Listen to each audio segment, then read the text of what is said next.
Shalom, jumpa lagi dengan saya Linda di channel saya Kesaksian tentang Tuhan Yesus.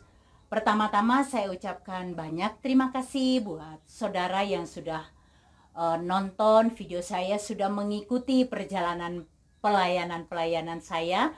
Terima kasih banget sudah nge-like, sudah subscribe, dan sudah bantu share video-video saya.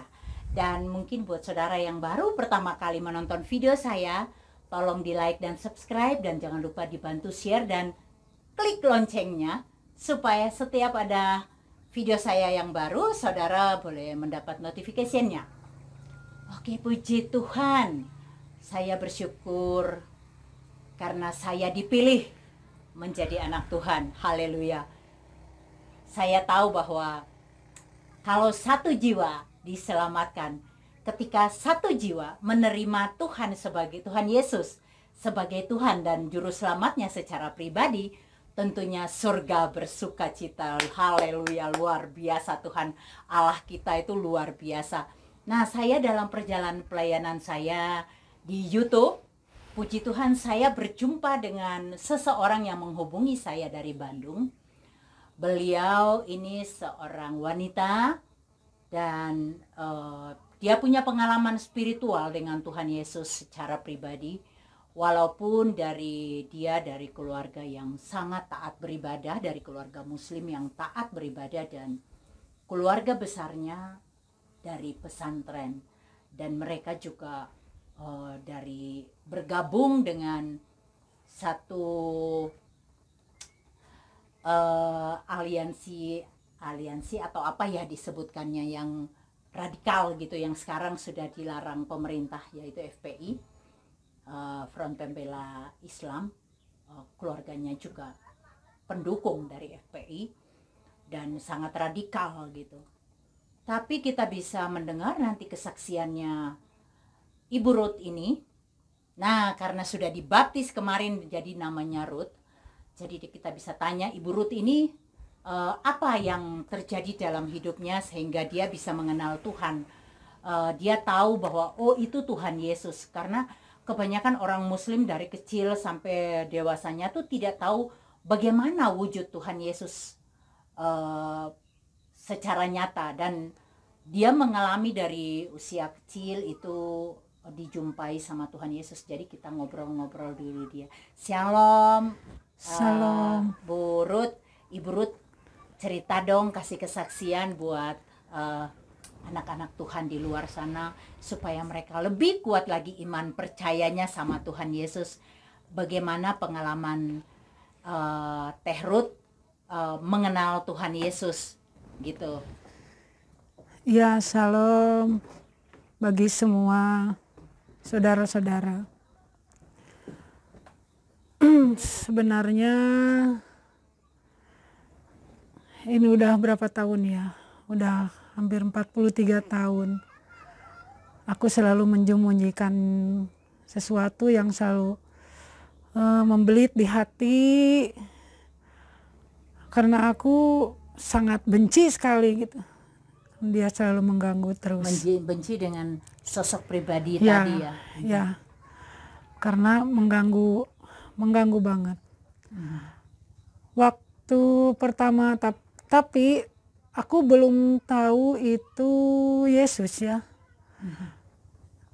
Waktu itu papaku meninggal ketika aku umur 9 tahunan. Aku yang paling dekat sama papa, ada ikatan jiwa yang erat sekali. Karena aku waktu itu masih 3 bersaudara. Yang kedua sama nenek. Jadi aku sama bapak terus, sama papa.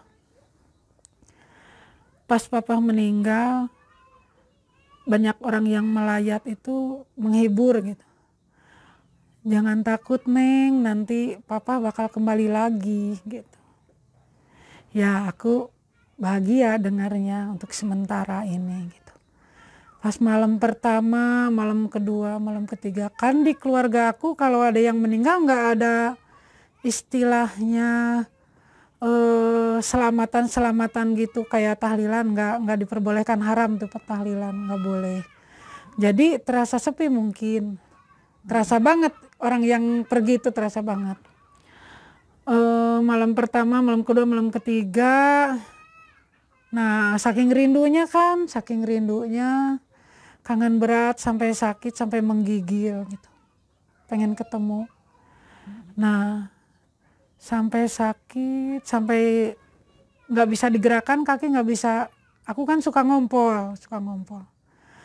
Sampai kenapa? Sampai ngompol di kasur, aku nggak bisa bergerak, Nek, nggak bisa melangkah. Lumpuh ya? Iya. Tapi keluarga nggak menyadari aku lumpuh. Ya udah, kamu ditekuk terus kakinya, katanya gitu. Jadi nggak bisa jalan. Nah malam yang ketiga itu, ya kalau lagi tahlil berarti ketiga harinya ya. Nah aku saking sedihnya, sampai menangis lama di di kamar tingkat itu. Kasurnya bertingkat, aku di bawah gitu. Nah pas malam sekitar, padahal belum malam banget waktu itu, ada cahaya. Duh, apa itu?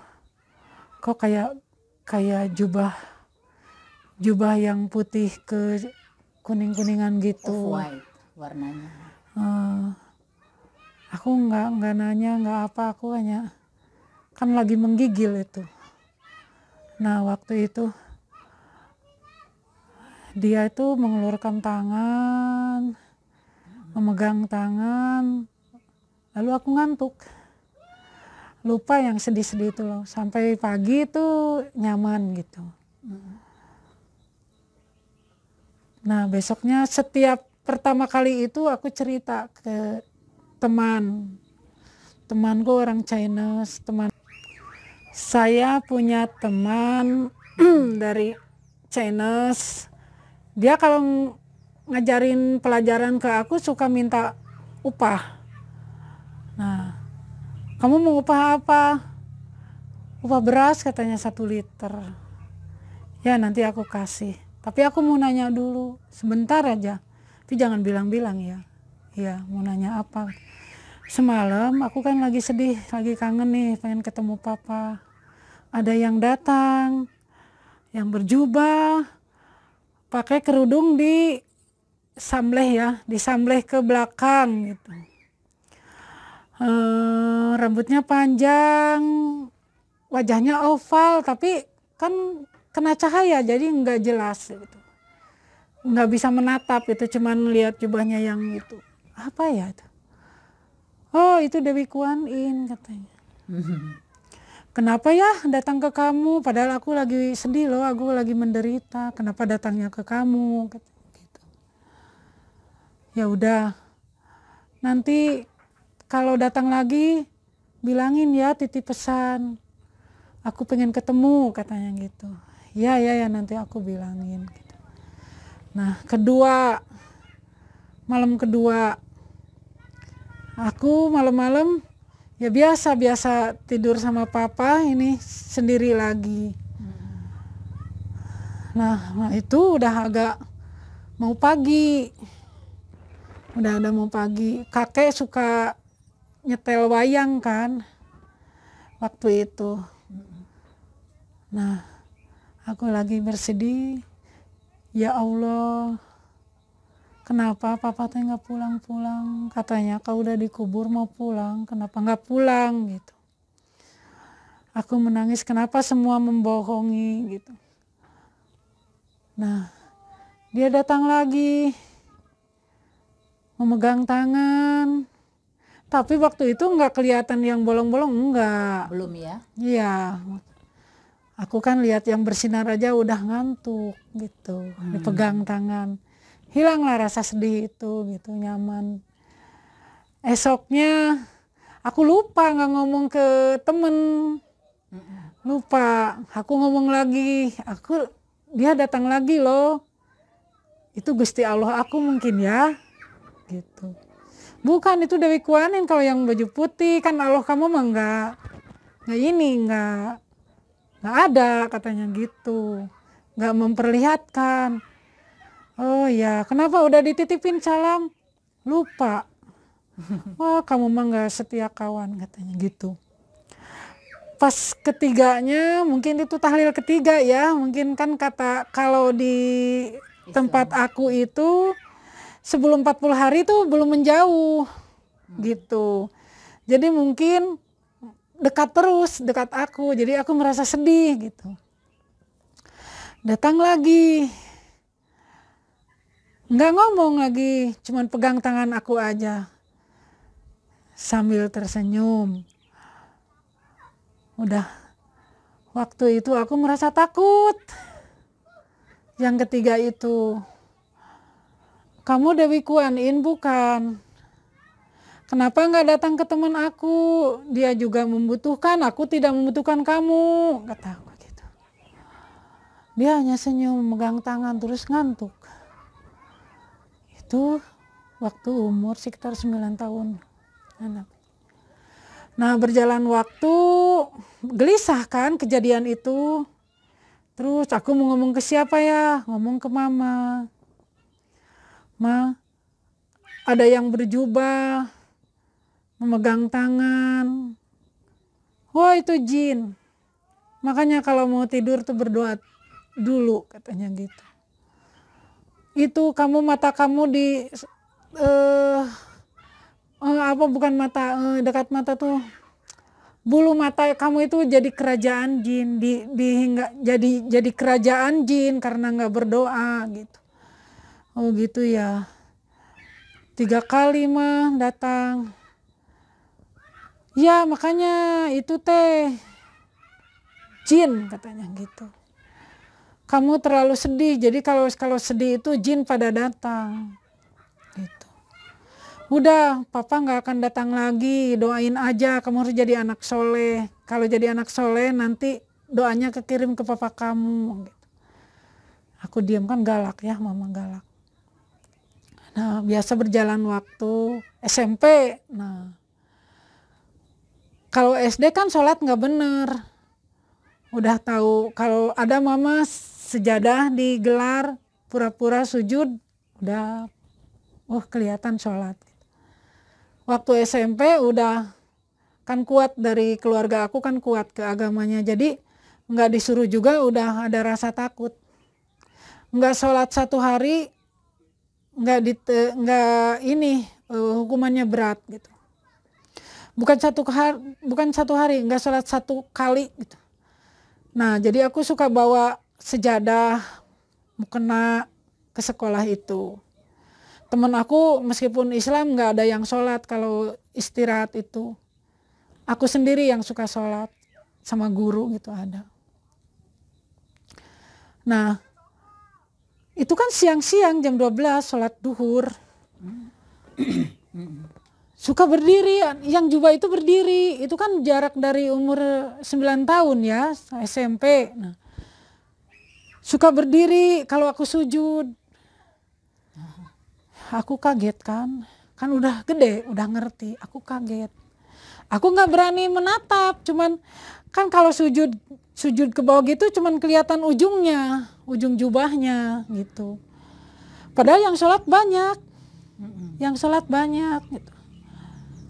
Harusnya kelihatan sama banyakan gitu. Dia kan berdiri itu besar gitu. Aku ngomong ke guru TU, Pak, ada yang berdiri besar ketika aku sujud. Dia pakai jubah putih, tapi ke atasnya nggak kelihatan. Tapi aku ingat waktu kecil dia pernah datang gitu. Aku ke atasnya ngeliat. Oh, baca ayat kursi aja katanya gitu. Ya nanti baca ayat kursi kalau mau sholat di sini. Emang musola ini jarang dipakai. Bapak kelihatan nggak sama bapak? Enggak katanya. Kok kelihatannya sama aku 1 kali itu. Nah aku bertanya-tanya kan aku udah ngaji udah. Siapa Dewi Kuan Yin bukan ya? Aku nggak nanya lagi ke temen. rahasia lah, jadi rahasia. Temanku ada yang Kristen satu, di satu kelas itu ada yang Kristen satu. Ren, aku mau nanya, kalau Tuhan kamu itu laki-laki perempuan gitu. Duh, jangan bilang gitu. Kamu jangan nanya gitu. Tuhan aku itu Yesus, katanya gitu. Kamu jangan bilang laki-laki perempuannya, ntar aku tanyain deh ke Pak Pendeta aku, katanya gitu. Kenapa kamu nanya gitu? Enggak. Diam ya, jangan ngomong, ini rahasia. Ya, aku orang Kristen pegang janji, katanya gitu. Ya, makanya aku dulu seneng sama orang Kristen itu, suka memegang janji gitu. Dia nggak pernah comel, nggak pernah ngomongin di belakang gitu. Temen aku kan orang Batak banyak gitu. Nah, itu SMP. Berlanjut di rumah. Nah, mau ke SMA.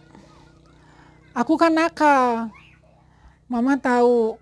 Mungkin mama udah merasakan sesuatu yang nggak beres gitu. Kamu siap-siap sekolah pindah, katanya. Harus masuk pesantren. Kan galak. Ya, gimana mah, aku kan suka olahraga. Dapat uang lagi. Keluar, katanya gitu. Pindah aku masuk pesantren.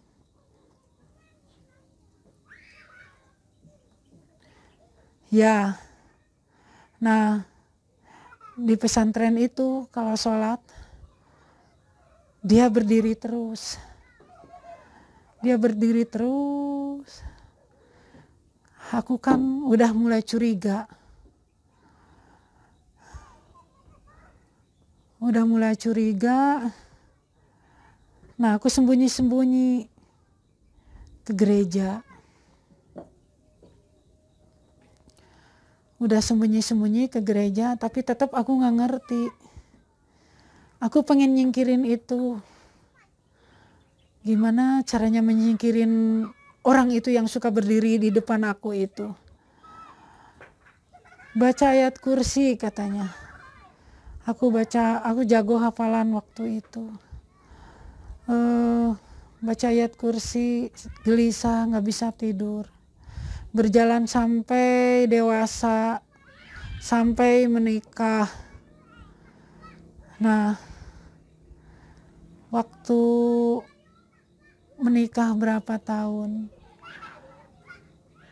udah punya anak ya, udah punya anak 2. Dia datang lagi, tetapi datangnya membelit ke hati. Dia tuh selalu ada di hati. Kenapa? Terus gitu ya. Ya, kenapa aku selalu semakin benci dia semakin selalu bayangannya, wajahnya itu selalu ada gitu. Aku sampai ikut pengajian, kalau pulang kerja aku ikut pengajian sampai jam 11 malam. Semua pengajian aku ikutin, tetap saja dia nggak pernah pergi gitu.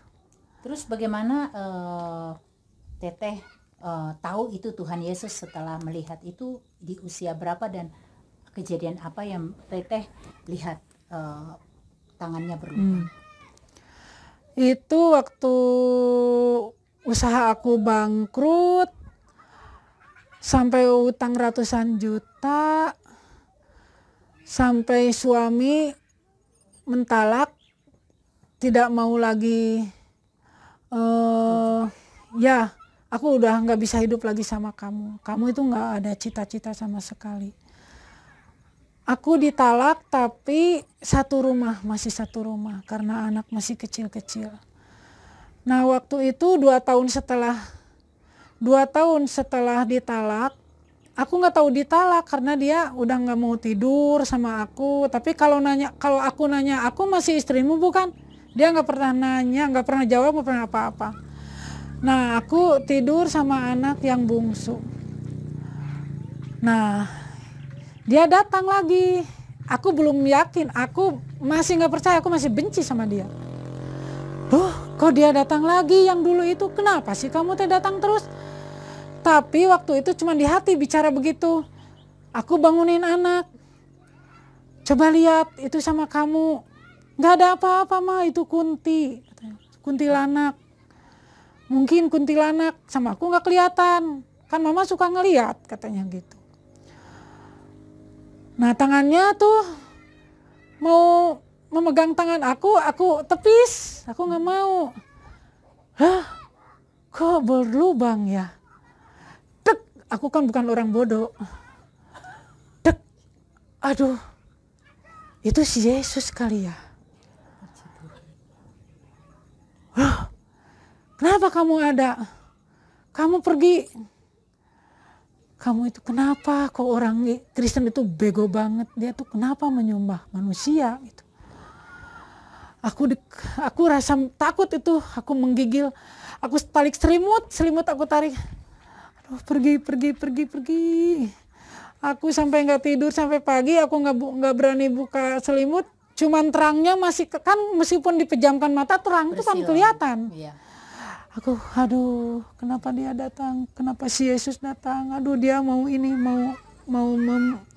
mengganggu aku. Dia itu kan setan gitu ya. Rahasia itu kan, rahasia banget. Nah, waktu Teteh lihat dan Teteh sudah mulai tahu, Teh Ruth tahu bahwa itu Teh Yesus karena tangannya berlubang. Jadi tahu kan, ya. Tentunya ada pengalaman-pengalaman lagi ya. Tapi oke, saudara, saya pending dulu. Nanti kita sambung lagi di video yang berikut ya. Ceritanya panjang banget. Nanti kita sambung lagi ya. Dengan setia saya berharap saudara tetap mengikuti video kami ini, kesaksian dari Teh Ruth ini, supaya itu bisa menjadi satu kekuatan iman buat saudara yang mungkin saat ini juga menonton, atau saudara saat ini juga mengalami hal yang sama dalam keraguan imannya. Mungkin sudah mengalami secara pribadi didatangi Tuhan Yesus, ataupun membaca firman Allah yaitu Alkitab dan atau membaca mungkin di Al-Quran dan saudara ragu mungkin ketika membaca surah Maryam dan lain-lainnya, dan saudara mendapatkan satu rema dalam pembacaan Al-Quran itu, sehingga saudara menyadari bahwa Yesus Kristus itu bukan manusia biasa. Dia adalah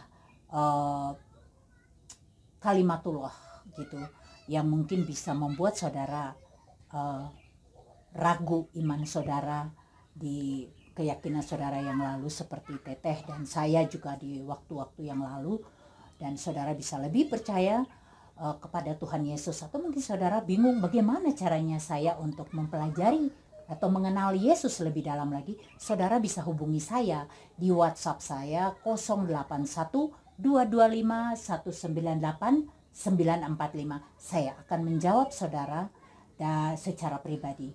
Demikian saudara, kesaksian dari Teh Ruth ini. Kiranya kesaksian dari Teteh ini bisa menguatkan iman percaya kita, terutama buat anak-anak Tuhan di luar sana yang saat ini mungkin menonton video saya, mendapat satu kekuatan iman lagi. Terima kasih saudara, Tuhan Yesus memberkati.